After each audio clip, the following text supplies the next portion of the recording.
പുതിയ വൈറൽ ഐറ്റവുമായി മമ്മൂട്ടി. ചെറിയ ഇടവേളയ്ക്ക് ശേഷം പുതിയ ഫോട്ടോഷൂട്ടുമായി എത്തുകയാണ് മമ്മൂക്ക.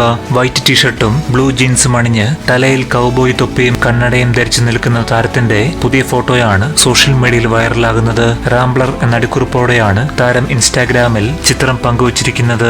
അങ്ങനെ എപ്പോഴും ഇൻസ്റ്റാഗ്രാമിൽ ഫോട്ടോ ഷെയർ ചെയ്യില്ല, പക്ഷെ ചെയ്യുന്നത് ഇമാതിരി ഐറ്റംസ് ആയിരിക്കും. ഇതെല്ലാം അമൽനീരദ് കാണുന്നുണ്ടല്ലോ എന്ന അടിക്കുറിപ്പിൽ അനേകം പോസ്റ്റുകൾ കാണാനിടയായി. മമ്മൂക്ക അമൽനീരദ് കോംബോയിൽ വീണ്ടും ഒരു സ്റ്റൈലിഷ് പടം ആരാധകരുടെ വലിയ ആഗ്രഹമാണ്. മമ്മൂക്കയുമായി ബന്ധപ്പെട്ട ടോപ്പിക്കുകൾ എല്ലാ ദിവസവും മാധ്യമങ്ങളിൽ കാണാറുണ്ട്. വോട്ട് ചെയ്യാനെത്തിയപ്പോഴത്തെ വീഡിയോയും സോഷ്യൽ മീഡിയയിൽ വൈറലായിരുന്നു. മമ്മൂക്കയുടെ കരിയറിൽ കാതൽ ദിക്കോർ പോലെ ചർച്ച ചെയ്യപ്പെട്ട സിനിമകൾ കാണില്ല എന്ന് പറയേണ്ടി വരും. സിനിമയുടെ കോണ്ടന്റ് തന്നെയായിരുന്നു അതിന് കാരണം. ബോളിവുഡിലെ പ്രമുഖ നായികമാരിൽ ഒരാളാണ് വിദ്യാ ബാലൻ. ശക്തമായ കഥാപാത്രങ്ങൾ ചെയ്ത് നിരവധി സിനിമകൾ വൻ ഹിറ്റുകളാക്കിയ നടി സോഷ്യൽ മീഡിയയിൽ ഇപ്പോൾ സജീവമാണ്. മലയാളി കുടുംബത്തിൽ ജനിച്ചു വളർന്ന വിദ്യാ ബാലൻ അടുത്തിടെ തുറന്നു പറഞ്ഞ ചില കാര്യങ്ങളാണ് ഇപ്പോൾ ശ്രദ്ധ നേടുന്നത്. താരത്തിന്റെ വാക്കുകൾ ഇപ്രകാരം: മമ്മൂക്ക എനിക്ക് വലിയ ഇഷ്ടമാണ്. അടുത്തിടെ ഞാൻ കാതൽ കണ്ടു. അദ്ദേഹം മനോഹരമായി അഭിനയിച്ചിരിക്കുന്നു. ഇക്കാര്യം മമ്മൂക്കയോട് സൂചിപ്പിക്കാൻ ദുൽഖറിന് ഞാൻ മെസ്സേജ് അയക്കുകയും ചെയ്തു. മമ്മൂക്ക വേഷം ചെയ്തുവെന്ന് മാത്രമല്ല, സിനിമ നിർമ്മിക്കാനും തയ്യാറായി. മലയാള സിനിമയിലെ വലിയ സൂപ്പർ താരം